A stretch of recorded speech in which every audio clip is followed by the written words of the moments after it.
Trump promised Putin that he would end the war in Ukraine within 24 hours. More than 12 months have now passed, and Russia has canceled all negotiations.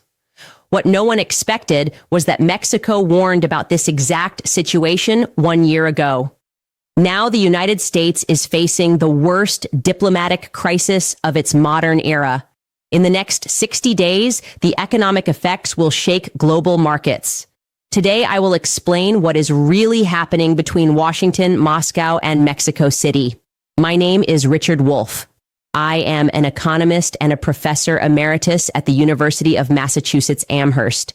For more than 50 years, I have studied how capitalism creates crises that affect millions of working people. What is happening right now in January 2026 is one of those moments that history books will study for many decades. I want you to clearly understand what is going on because this will directly affect your money, your jobs, and your family's future. Let me begin with what happened just 2 weeks ago. On December 18th, 2025, the Russian Ministry of Foreign Affairs released a statement that deeply shocked Washington. Moscow announced that it was indefinitely stopping all talks with the Trump administration on Ukraine, arms control, and all other bilateral issues. The statement used a phrase not heard in decades: lack of seriousness in negotiations. You may be wondering what Mexico has to do with this. This is where the story becomes very important. Exactly 1 year earlier, in January 2025, President Claudia Sheinbaum sent a private diplomatic message. That message warned that Trump's promises to solve international conflicts were, in the exact words shared with me, empty rhetoric with no real negotiating substance. My research shows that Mexico did not just warn others. Mexico had already lived through this same pattern. Trump promised to fix the migration crisis. Trump promised to renegotiate trade agreements fairly. Trump promised to respect Mexico's sovereignty. Every one of those promises turned into threats, tariffs, and economic pressure. This matters greatly for the global economy. When Russia stops negotiations with the United States, it is not just a political issue. It affects energy markets, supply chains, and global trade systems worth trillions of dollars. At the center of this crisis is a pattern that is very clear. Trump makes big promises. Markets react with hope. Stock markets rise. Then the promises fail and the collapse begins. We saw this with China during Trump's first term. We saw it many times with Mexico. Now we are seeing it with Russia in a way that threatens global economic stability. To understand why Mexico was right, we need to look at what happened earlier. In November 2024, just after Trump won the election, a private meeting took place in a Washington hotel. Members of Trump's transition team met with Mexican business leaders. What was said was never made public, but one participant shared the details with me. Trump's team asked Mexican business leaders to pressure their government into accepting trade conditions that only benefited the United States. In return, they promised Trump would reduce his anti-Mexico language. The Mexican business leaders asked one simple question: what guarantees do we have that these promises will be kept? There was no answer. That silence is exactly what Russia experienced during 2025. Trump talked about ending the war in Ukraine. He talked about big deals with Putin. He talked about a new era of cooperation.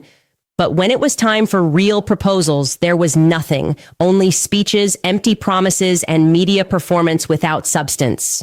When a country loses trust as a negotiating partner, the damage spreads everywhere. It affects all international relationships. It is like someone known for not paying debts. Eventually, no one wants to do business with them. The United States is now gaining that reputation, and the effects are already visible. In late December 2025, confidence in U.S. Treasury bonds fell to its lowest level in 15 years. International investors are starting to doubt whether U.S. promises can be trusted. In Asia, the situation is even more telling. Japan, one of America's strongest allies, announced it would reduce its reliance on the dollar and buy more euros, yuan, and gold. When asked why, a Bank of Japan analyst gave a simple answer: uncertainty about U.S. policy. Once again, Mexico plays a key role. While the United States was losing trust globally, Mexico was quietly building new partnerships. In October 2025, Mexico expanded a trade agreement with the European Union. In November, it launched a technology cooperation program with South Korea. In December, at the same time Russia canceled talks with Washington, Mexico welcomed a major trade delegation from China. What we are seeing is a global economic realignment.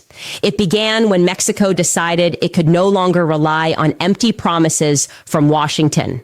Other countries are now doing the same. This is not an accident. It is the result of how the United States has handled international relationships. Global trade depends on trust. Contracts, investments, and treaties only work when promises are respected. When trust disappears, the system slowly breaks down. This is not a sudden collapse. It is a gradual erosion with serious long-term consequences. Every broken promise, every reverse tariff, every gap between words and actions weakens trust further. That is exactly what happened with Russia. In February 2025, Trump announced he would send a special envoy to Moscow to end the war. Markets celebrated, oil prices fell, European stocks rose, but the envoy arrived with no real plan, no compromises, no incentives, only old demands. Russian leaders quickly understood this was not serious diplomacy. It was political theater meant for American audiences. Mexico had already seen this behavior before. With migration, Mexico offered solutions that were ignored. Promises turned into pressure. Cooperation was replaced by threats. That is why Mexico warned the world early, and that is why its warning has now become reality. When your closest ally starts speaking this way, it should be a warning sign for everyone. Europe is not saying this lightly. These are not emotional statements. These are carefully chosen words that signal a major shift in global thinking. Europe is preparing for a future where the United States is no longer the stable center of the international system. And once that preparation begins, it does not stop easily. Countries start investing in their own defense systems, their own trade networks, their own financial protections. Step by step, the influence of the United States slowly weakens. This is how empires lose power, not through one dramatic collapse, but through a series of small decisions made by former allies who no longer feel safe relying on them. Inside Washington, many policymakers understand this risk, but they are trapped. They know credibility once lost is extremely hard to rebuild. Trust in international politics is like glass. It can take decades to form, but only moments to shatter. And right now, that trust is breaking in real time. What makes this situation even more dangerous is that the average American is not being told the full story. They are told everything is fine. They are told America is strong. But strength is not measured by loud speeches or bold promises. Strength is measured by whether other countries believe your word.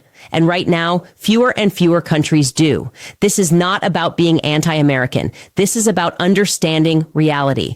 A country can only lead if others are willing to follow. And leadership based on fear, threats, or empty promises never lasts. The world is quietly adjusting, building new paths, creating new alliances, and preparing for a future where the United States is no longer guaranteed to be at the center. And by the time most people realize what has happened, the shift will already be complete. When the most important country in Europe openly says that it must prepare to stop depending on you, that is a serious problem. And this problem creates direct economic effects. European companies are now thinking twice about investing in the United States. European pension funds are spreading their money into other regions. European banks are lowering how much risk they take in the U.S. market. All of this leads to less money coming into the United States, fewer new jobs, and slower economic growth. The irony is that Trump came to power promising the exact opposite. He promised that America would be respected again, that other countries would treat the United States better, and that the economy would grow stronger than ever before. But reality has gone in the opposite direction. The United States is being respected less, not more. Other countries are acting with more doubt and caution, not more trust. And the economy, even if some surface numbers still look positive, has deep structural weaknesses that are expanding every day. Now, I want to explain something about Mexico's economy that is crucial to understanding this historical moment. For many years, Mexico was seen as the poor neighbor that depended on the United States for almost everything. That image is no longer accurate. Over the past 20 years, Mexico has diversified its economy in ways that many people still underestimate. It has free trade agreements with more than 50 countries. Its manufacturing sector is among the most advanced in the region. Its foreign currency reserves are strong. Its public debt is manageable. And most importantly, Mexico now has a business class that is more experienced, more strategic, and fully capable of operating in global markets. When Mexico warned about Trump's lack of seriousness, it did not speak from weakness. It spoke from experience and understanding. Mexican negotiators who have dealt with Washington for decades immediately recognized patterns that others took much longer to notice. Today, Mexico is benefiting from that early clarity. While the United States becomes trapped in conflicts with many countries, Mexico is signing trade deals, attracting foreign investment, and positioning itself as a reliable partner for nations looking for stability instead of uncertainty. Let me give you a clear example. In December 2025, a German car company announced it was canceling a $2 billion investment in a factory in Texas. The official explanation was a review of market conditions. But people close to the company told me the real reason was uncertainty over U.S. tariff policies. Just 2 weeks later, the same company announced a $1.5 billion investment to expand its factory in Puebla, Mexico. The difference between these two decisions is very revealing. In Mexico, the company trusts that the rules will remain stable.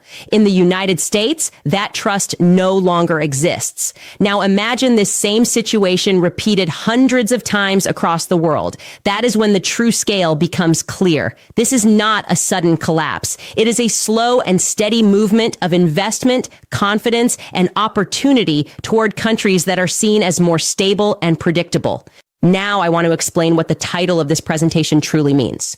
The United States is canceling everything. In recent weeks, we have seen a series of cancellations that together show a very dangerous pattern. The United States canceled the 5th round of arms control talks with Russia. It canceled a high-level visit to Mexico focused on security cooperation. It canceled its participation in a clean energy summit in Europe. It canceled scheduled meetings with Asian trade officials. Each cancellation comes with an official excuse. Scheduling problems, they say. A need to review priorities, they say. Changing conditions, they say. But when all these cancellations are viewed together, the message is clear. The United States is isolating itself at the exact moment when global engagement is most needed. This isolation has direct economic consequences. When trade talks are canceled, businesses that were planning around those agreements are left uncertain. When energy summits are canceled, investors delay or abandon joint projects. When security meetings with your most important neighbor are canceled, instability spreads across an entire region. Let me share something that deeply surprised me when I learned it. In December 2025, the U.S. ambassador to Mexico resigned. The official reason was personal matters, but sources inside the embassy said the real reason was frustration with conflicting orders from Washington. This ambassador, a career diplomat with decades of experience, reportedly decided he could no longer represent positions that changed from one day to the next. One day, he was told to deliver one message to the Mexican government, and the next day, he was told to deliver the opposite message. He chose to protect his professional integrity rather than keep his job. This story matters because it reflects a larger problem inside the U.S. government. Experienced professionals who have spent their lives serving the country are constantly clashing with an administration that lacks consistency and clear direction. When these professionals leave, when experts resign or are removed, what remains is incompetence. What remains are people willing to say anything they are told, whether it makes sense or not. This weakens the government's ability to function, and that weakness creates real economic harm. Now, let's return to Russia because what is happening there is critical for understanding what comes next. When Russia canceled negotiations with the United States, it didn't just shut one door, it opened many others. In the weeks that followed, Russia increased cooperation with China, India, and several Middle Eastern nations. What we are witnessing is a major global shift in alliances with serious economic consequences. Russia controls resources the world depends on, including oil, gas, minerals, and wheat. If those resources move toward Asia instead of the West, global energy markets will change in ways that affect everyone. Mexico, interestingly, is in a strong position during this shift. As an oil producer, Mexico can help replace some of the supply redirected toward Asia. As a manufacturing center, Mexico can attract investments that are leaving other markets. And as a bridge between North America and Latin America, Mexico holds a unique strategic advantage. Finally, I want to explain something that very few people are openly discussing. This crisis is not just about Trump, Russia, or Mexico. It is about a deep structural change in the global economy that has been building for decades and is now reaching a turning point. For 75 years after World War II, the United States stood at the center of the global economic system. The dollar was the world's reserve currency. American financial institutions dominated global markets.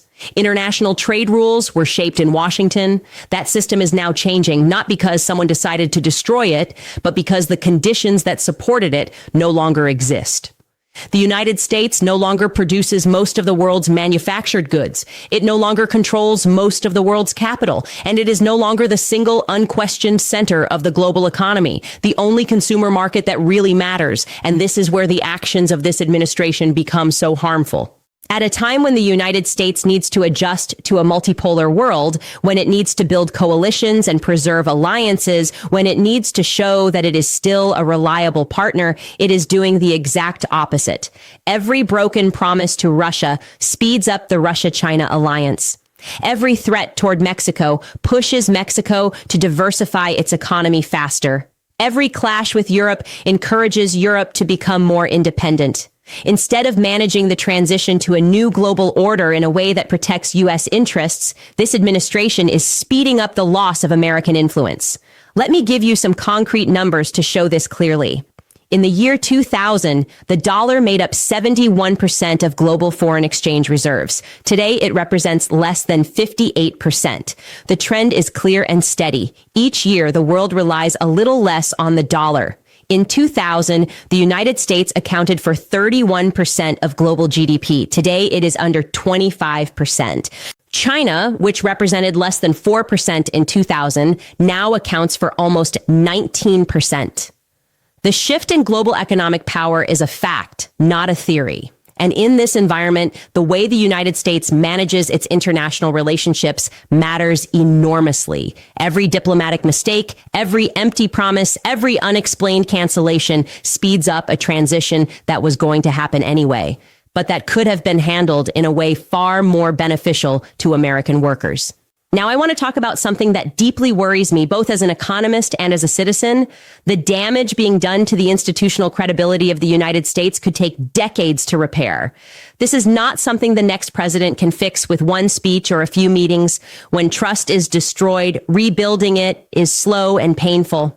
Countries that have been misled, trading partners that have been threatened, and allies that have been ignored will remember this for a long time, and they will make decisions based on those memories.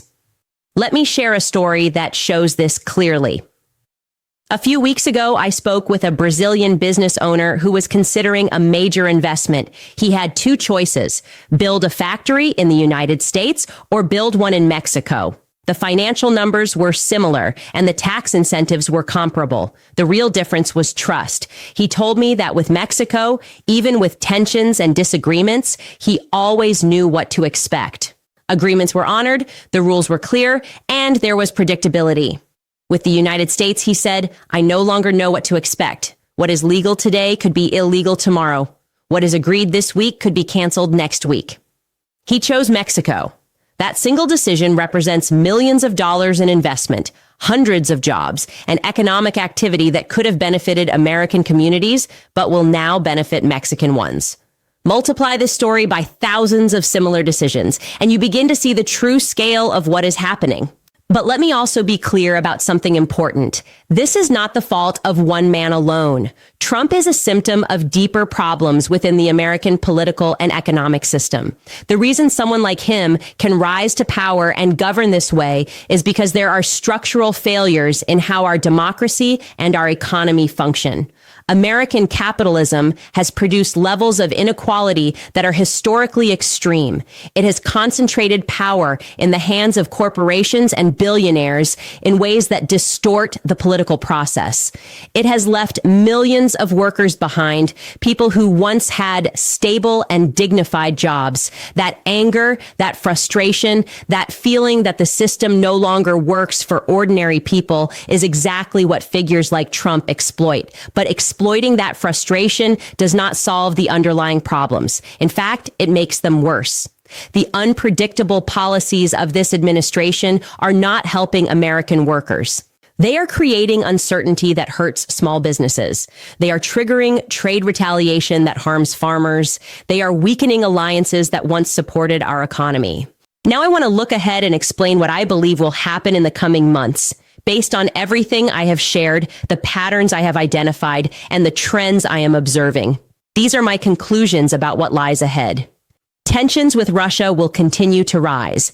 Without serious negotiations, the war in Ukraine will continue, and as long as it does, global energy markets will remain unstable.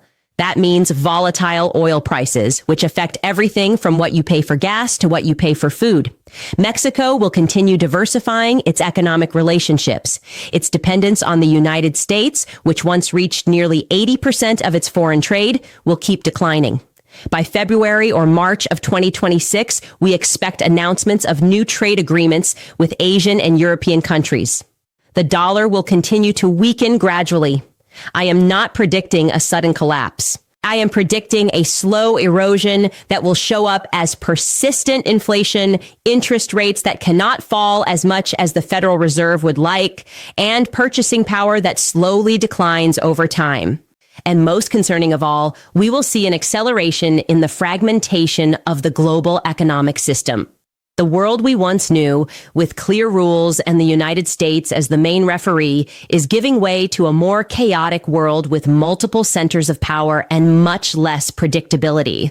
For ordinary families, this means greater economic uncertainty. It means long-term planning becomes harder. It means savings may lose value faster than expected. It means jobs can disappear in ways that once seemed unthinkable.